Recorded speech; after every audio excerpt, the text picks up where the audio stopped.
শহর শিলচরে বিবেকানন্দ রোডের কাজ পরিদর্শন করলেন কাছাড় জেলা কংগ্রেসের এক প্রতিনিধি দল। আজ পূর্ত বিভাগের কার্যনির্বাহী অভিযন্তা সহ বিভাগীয় কর্মকর্তাদের উপস্থিতিতে সিদ্ধান্ত নেওয়া হয় সাপ্তাহিক পর্যায়ে অগ্রগতির খতিয়ান তুলে ধরা হবে। তৎসঙ্গে জেলা কংগ্রেসের দাবি, বিগত 4 বছর ধরে স্থানীয় জনতা যে দুর্ভোগের শিকার হয়েছেন তার জন্য ঠিকাদার ও জড়িত সকলকে আইনি প্রক্রিয়ার মাধ্যমে খতিয়ে দেখার আহ্বান জানানো হয়। অন্যথায় স্থানীয় জনতাকে সাথে নিয়ে তীব্র আন্দোলন গড়ে তোলা হবে বলে জানানো হয়।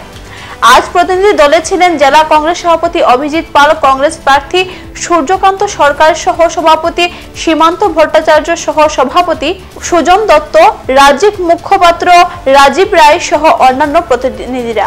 4 বছর ধরে এই শিলচর বিবেকানন্দ রোড, যেটা মানে নিউ শিলচর এবং ওল্ড শিলচরের কানেক্টিং রোড, এই বিবেকানন্দ রোডে যেখানে বোথ সাইড ড্রেন কাম কালভার্ট এবং ক্রস কালভার্ট একটা ছিল, সেটার কাজ শুরু হয়েছিল আজকে 4 বছর আগে থেকে।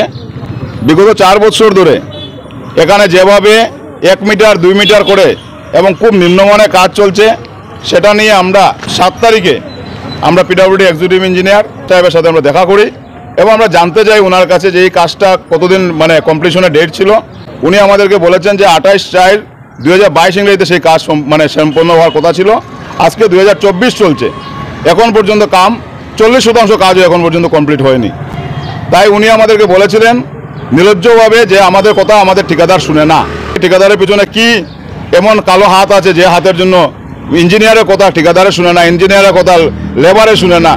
উনি আজকে আমাদেরকে বলেছিলেন যে জয়েন্ট ইন্সপেকশন করার জন্য কাজের সাইডে, এবং সেই হিসাবে আজকে এক্সিকিউটিভ ইঞ্জিনিয়ার, এসডিও এবং ঠিকাদার আসেননি, ঠিকাদারের একজন প্রতিনিধি এসছেন এবং আমাদের জেলা কংগ্রেসের পক্ষ থেকে আমরা এসেছিলাম।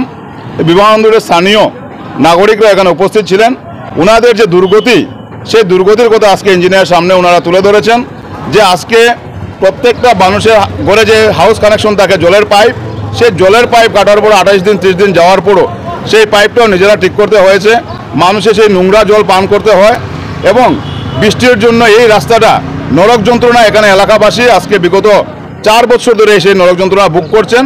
মানুষ এখনও বলছেন যে কাজের কোয়ালিটি আমরা চাই না, কোনো মতে আমাদেরকে এই নরক যন্ত্রণা থেকে মুক্তি দেওয়া হোক। এরিয়াবাসী প্রত্যেকের একটা কথা যে আমরা মুক্তি চাই এই নরক যন্ত্রণা থেকে। ডিসিশন ওনারা বলছেন যে ডিসেম্বরের মধ্যে কাজ শেষ করে দেবেন।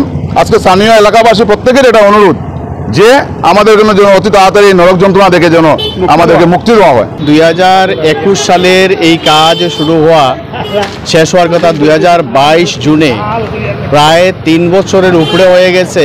এখন পর্যন্ত এই কাজের কোনো শেষ কবে হবে এটার কোনো ঠিকানা নেই এবং খুব বাজে লাগলো এই যে ডিপার্টমেন্টের এক্সিকিউটিভ ইঞ্জিনিয়ার, এসডিও, তাদেরকে দেখে মনে হলো তারা অসহায়, তাদের কথা কন্ট্রাক্টর শুনে না, লেবার শুনে না। এই যে কাজটা সাধারণত ছোট ছোট কাজও যদি হয় 50,000 টাকার কাজ হলে আমরা দেখি একটা ডিসপ্লে বোর্ড থাকে। আজকে পর্যন্ত ইঞ্জিনিয়ার জিজ্ঞেস করছেন কন্ট্রাক্টরকে যে ডিসপ্লে বোর্ড কোথায়, এখন পর্যন্ত ডিসপ্লে বোর্ডও লাগানো হয়নি।